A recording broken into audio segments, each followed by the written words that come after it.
entitled Satiric Dances by Norman Delajoyo. That was a piece commissioned by the Concord Band in Concord, Massachusetts. It was actually to commemorate the bicentennial of April 19th, 1775. That's the day that launched the American War for Independence. So the North Bridge was now the Minuteman National Historical Park. The first ordered firing upon British regulars by colonial militiamen resulted in a shot heard around the world. So Delajoyo, then he was Dean of Boston University's School for the Arts, agreed to do the commission, stipulated it would be based on a piece he had used as background music for a comedy by Aristophanes. So the most famous dramatist of ancient Greece. He was born an Athenian citizen about 445 BC, so his plays commented on the political and social issues of 5th century Athens and frequently employed satire. So hopefully through that piece you had a lot of fun hearing the different kind of satirical elements within the dances. And as you're looking through the program, you'll notice the word dance is in a lot of the music that we're playing tonight. And I've kind of informally titled the music Dancing While Seated. A lot of the music tonight is going to be dance-based, dance form. And even our next piece, which is an American march, I don't think anybody would argue, hopefully, I don't think anybody would argue that when you listen to an American march, especially a Sousa march, it's hard to sit still. And so I think as we're sitting playing this, you'll notice that the members will move a little bit more. Anytime I watch the President's Own Marine Band playing a piece by Sousa, or playing a march in general, that's when I noticed the movement started to come out of the members a lot more. So that's why I've kind of informally titled it Dancing While Seated.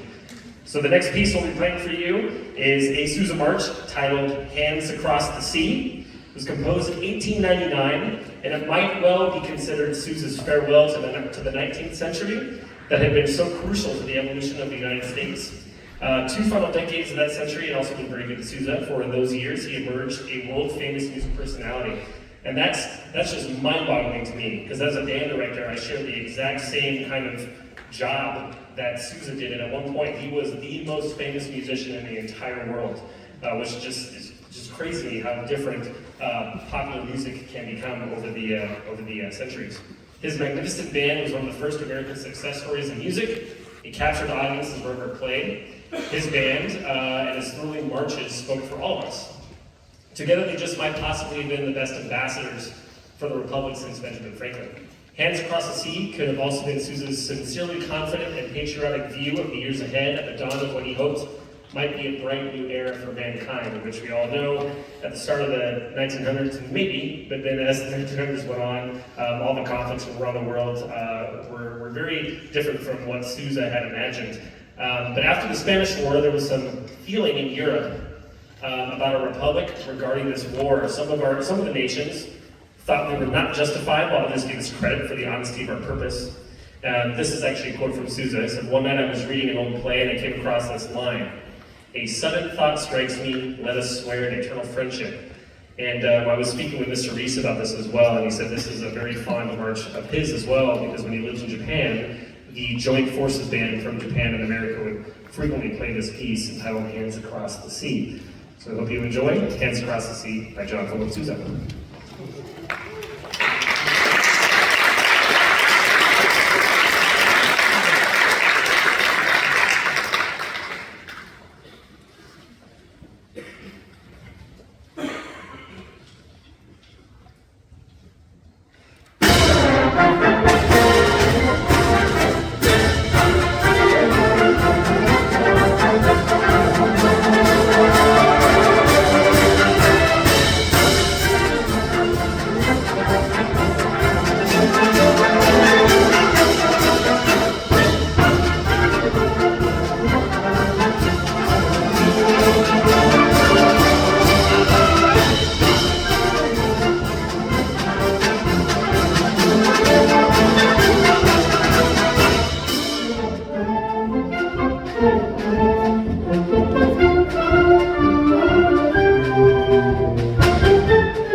in that very different piece though. It's a funeral march instead of like a good old American march. But you'll see a picture of Susan there, and Keith Ryan looked just like him, dressed up just like him. And we played 22 marches in a concert. So imagine 21 more of those, right? But at first I dreaded it. Like, I thought this is gonna stink. This is not gonna be fun at all. And it ended up being one of the most incredible musical experiences I ever had, because there's not one piece of music or one genre that I can think of that demands more from the members of the band in terms of musicality in that short amount of time than an American march. So yeah, Hands Across the Sea, slowly or quickly becoming one of my favorite marches of all time. Next, we're going to change gears a little bit, and we're going to play a piece by John Zadechlik entitled Chorale and Shaker Dance. This was written in 1972, and it combines a simple chorale theme of the well-known Shaker hymn, Simple Gifts. So this is a theme and variation, so you'll hear the theme and then you hear multiple variations of that theme as we play. And so, Simple Gifts, originally that music was used in Appalachian Spring, which originally, even Appalachian Spring was used in Ballet for Martha, which was written by Aaron Copland. And so a lot of people might remember Ballet for Martha, or they might remember Appalachian Spring and the Simple Gifts theme and think that that was Copland's, but it was actually a shaker melody from the Appalachians. And so if you're not sure of the title, you'll probably recognize it once you hear it. So hope you enjoy Chorale and Shaker Dance.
selection for the evening. One of the piggyback on what Mr. Reese was doing with the other groups you heard tonight, and it's been pretty amazing to watch the progress that everybody has had in terms of preparing for honor groups, and getting selected for those seats has been pretty cool too. Just hearing that, there's a third of our Eleanor Roosevelt students in the RCC honor groups, like, oh my goodness, that's unheard of. It's never happened in any school I've ever worked at before. So the amount of dedication and time that the kids are putting in to win those seats and getting those experiences with those conductors and professional musicians around the world has been pretty awesome. So if you are a member of the RCC, please stand.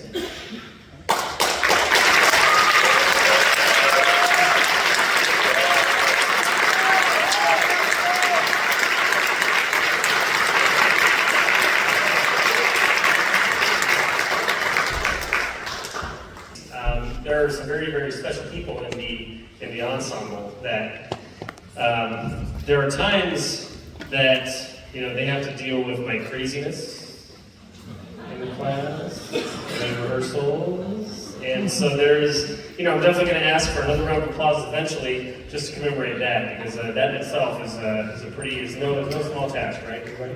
Right. Look at them just staring at me. So.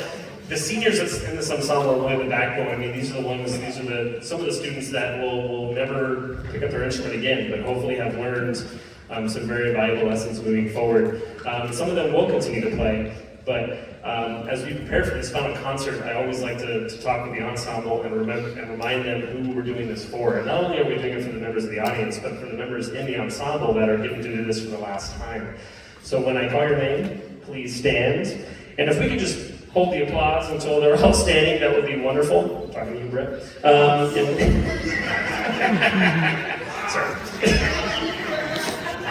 All right, so first, in our flute section, we have Leilani Lomeli and Caitlin Martinez. Bass clarinets, we have Ella Ortizon. Alto saxophone, Julius Macedo. Tenor saxophone, Andrew Levedal. Trumpet, George Hernandez. Haley Corey. Percussion, we have 5 percussionists graduating from this ensemble. If you guys can just wave, they're already standing. Cole Cunningham, Mark Geyer, Andrew Lim, Gentleman Reyes, and Miley Takahashi. Let's give our seniors a round of applause.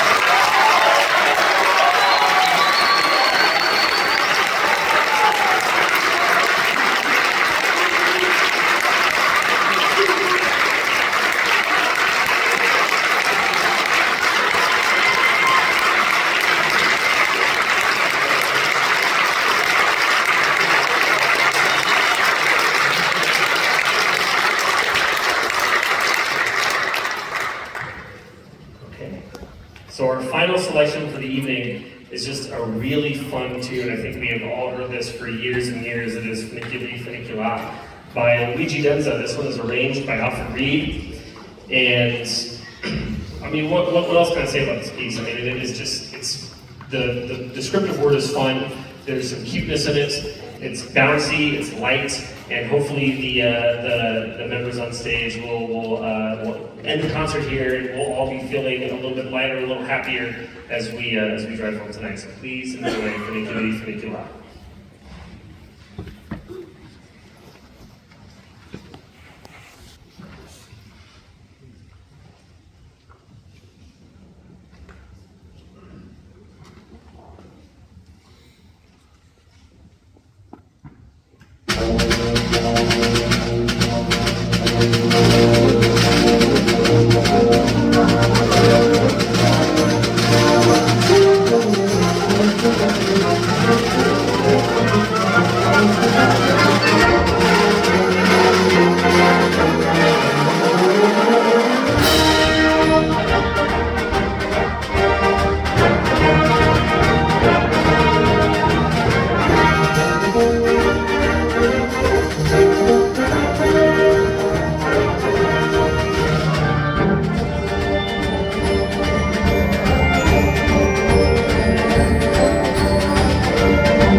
so much for that. It's a really special feeling to have the support that we have here in Eastvale and to see the audiences come out every time we have a concert. We have one last concert, actually two more concerts to end out the year. We have one tomorrow, which I know you will not want to miss. Our wind ensemble has 2 guest conductors and a composer in which we're performing a world premiere, which is literally what it sounds like.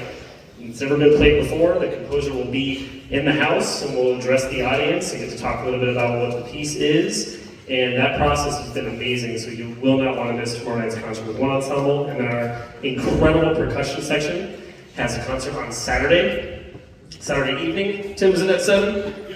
You? Okay, 7 o'clock on Saturday night. And so of course we stop by for that. And then also, of course, we have, for those of you that purchase tickets, we have our banquet on Sunday. So just lots of things rolling towards the end of the year. Thank you so much for your support. Thanks for being here. Have a great night. Drive safe. Thank you, everybody.